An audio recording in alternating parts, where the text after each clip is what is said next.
G'day, mate. You good? I'm very well, thanks. I've just seen this RX-7 Australian delivered. This thing is flawless. Oh, yes. Please tell us everything about it, Joel.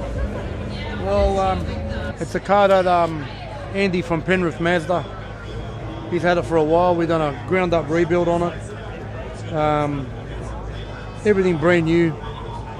All new steering, suspension, bushes, all genuine Mazda rubbers. Andy's been collecting parts for quite a few years now.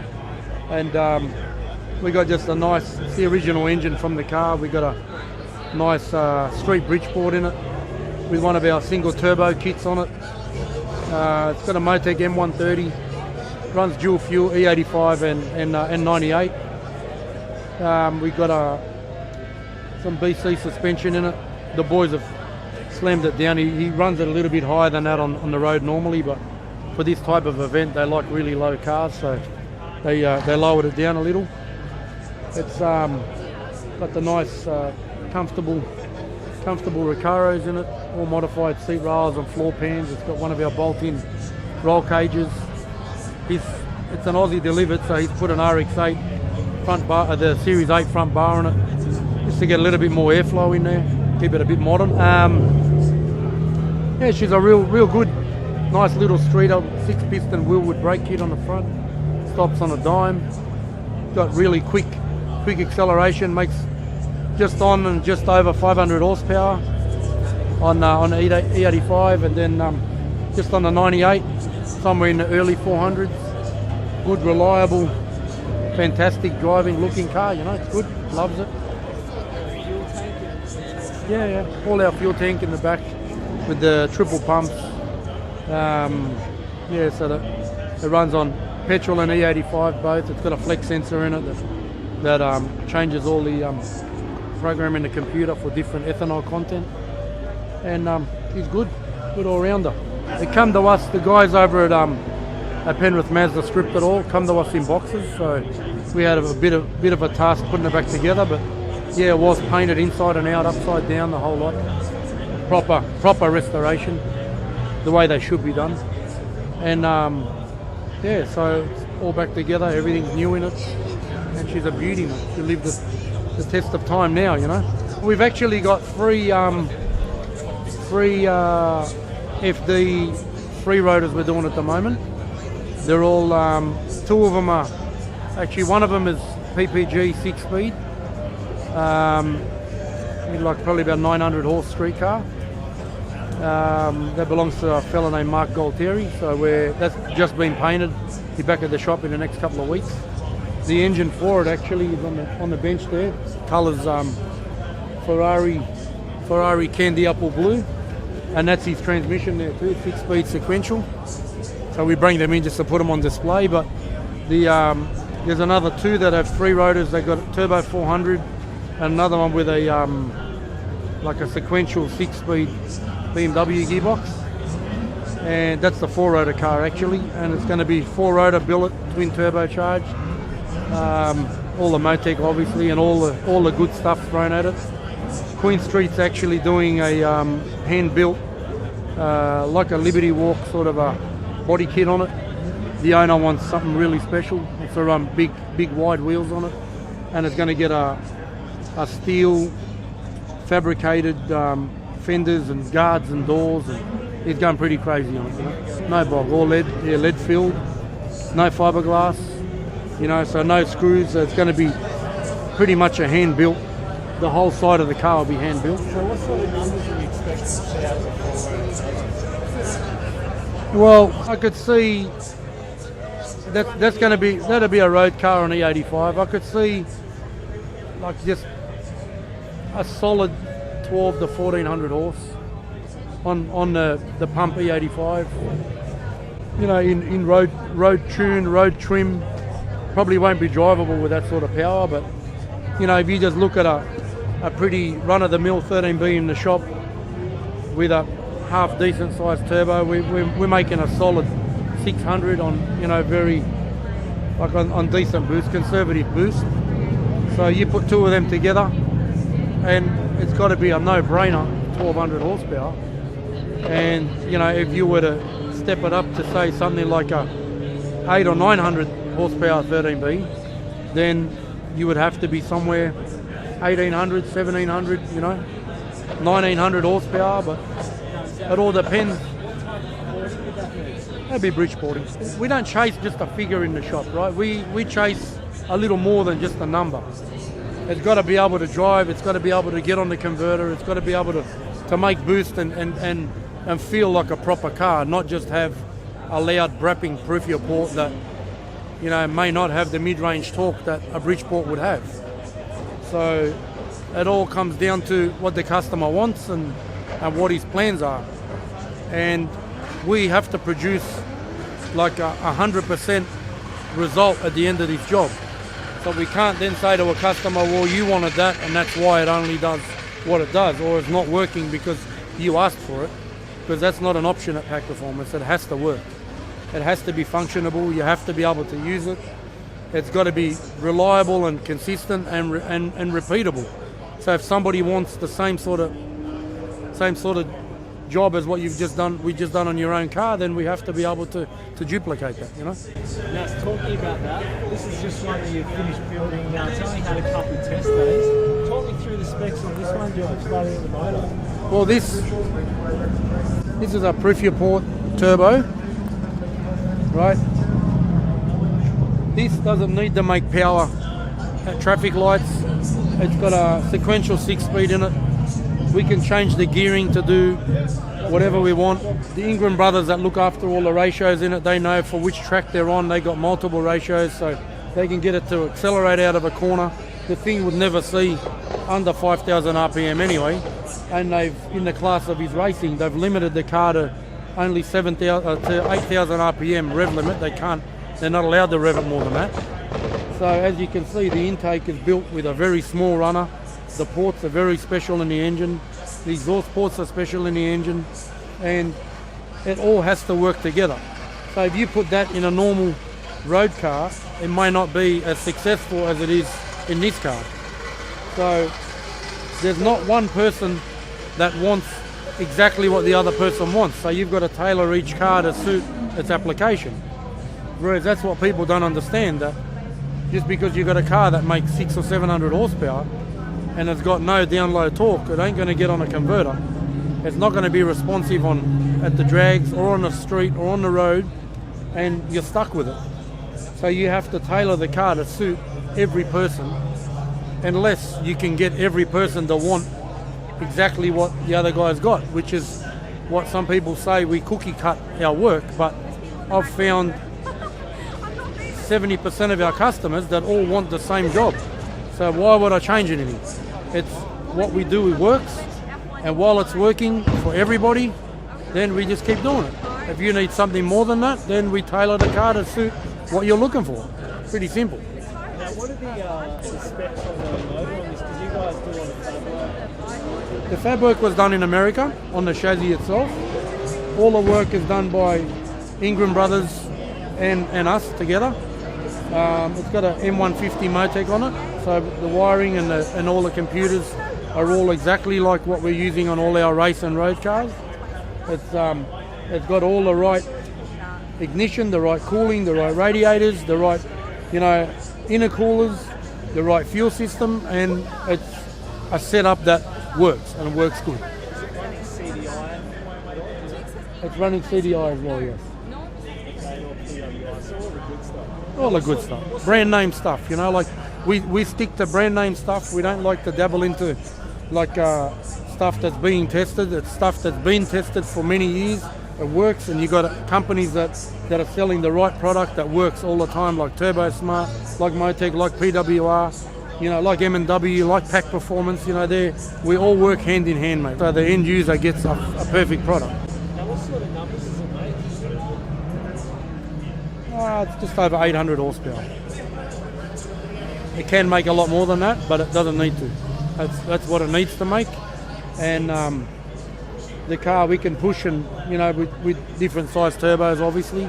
You can make 1,000 horsepower, but it may not work with 1,000 horsepower. You might have to rev it harder, and you can't rev it harder because they've put all these limits on him so that the car doesn't go out and break too many hearts and too many records.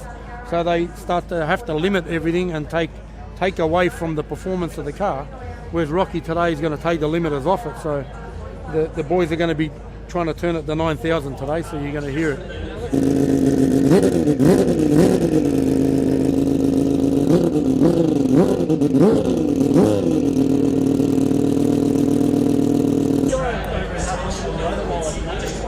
What's something that you changed any of the design with the buildings at all? Have we changed it? Yeah, have you changed it? Have you modified it? Not at all. Is there a different evolution? The evolution was from day one. Before it went on the market, it was designed and perfected, and since it went on the market, has not changed one thing because we haven't needed to. There's no series 2, 3. Nothing. There was a series 1, 2, 3, 4, and 5 before anyone used it other than us. As soon as we put it on the market, all of the problems that we may or may not have had have been sorted, and the end user is never going to see that. It's done. It works. Tell me about this oil filter. Is that something new that you guys are doing? Or? Oh, we got Systems One to design an oil filter for us a few years ago, which if I can get it off. You can't undo the top, but it's simple enough to spin off a Mazda factory end plate. Right? It pulls apart.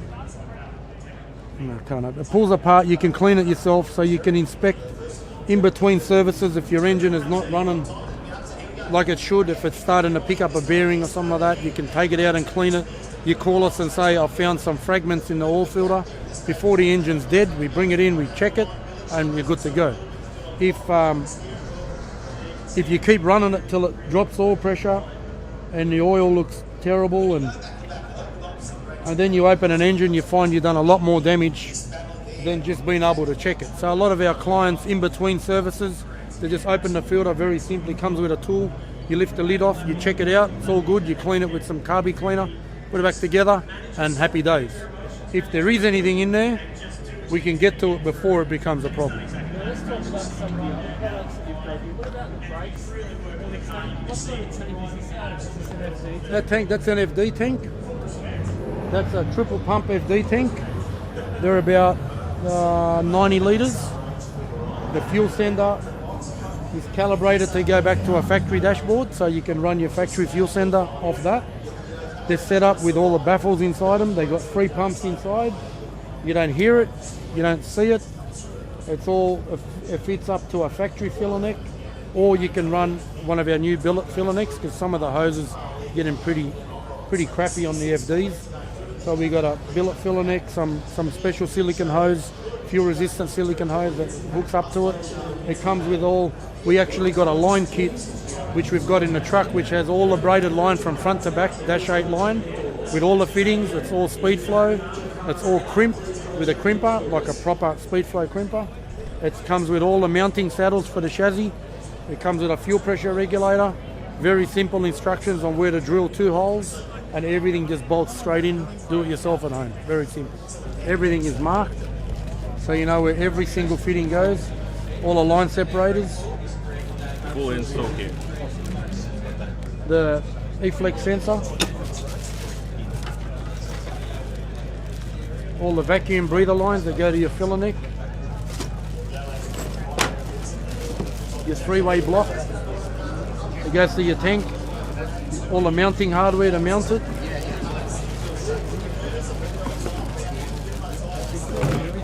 One of our high flow billet by pack oil filters, fuel filters, with a mounting bracket to hold it on the car. So that's a stainless steel element inside, so you never ever change that again. It's tight, but yep. So there's no paper cartridge in there. You take that out in every couple of services or whenever.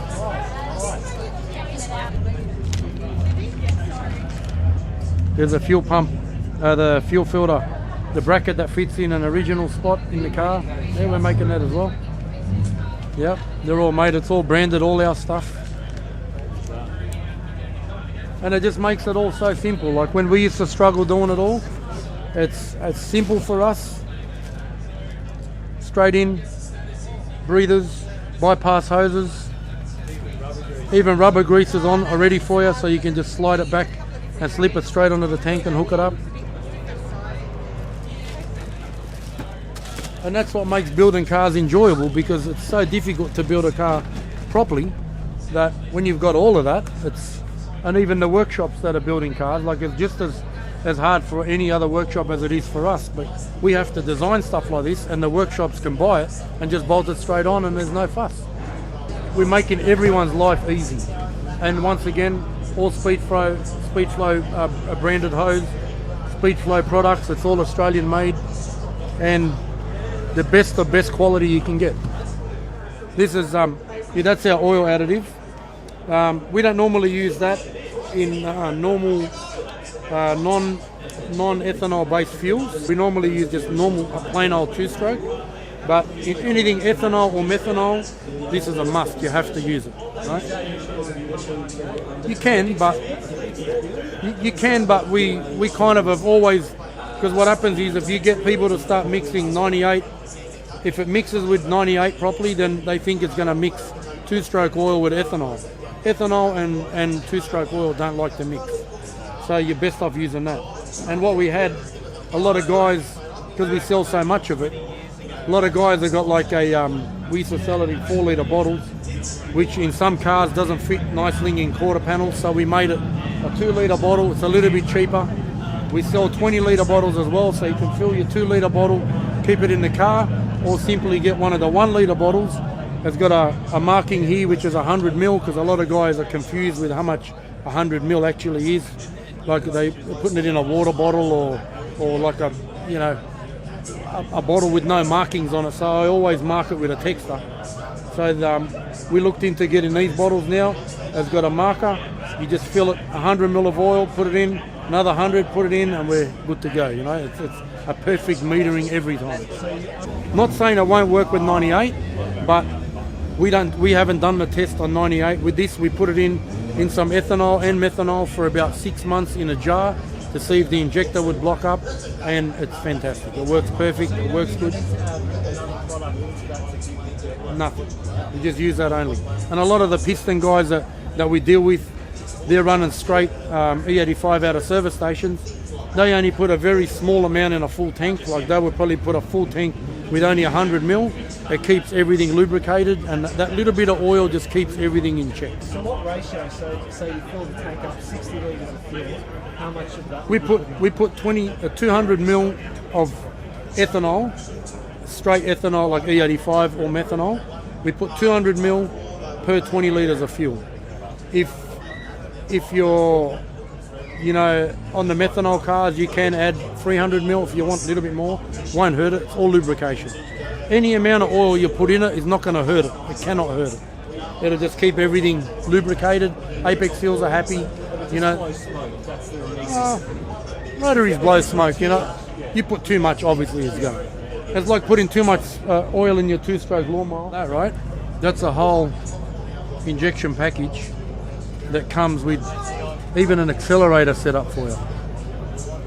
Brake vacuum, inlet manifold gaskets.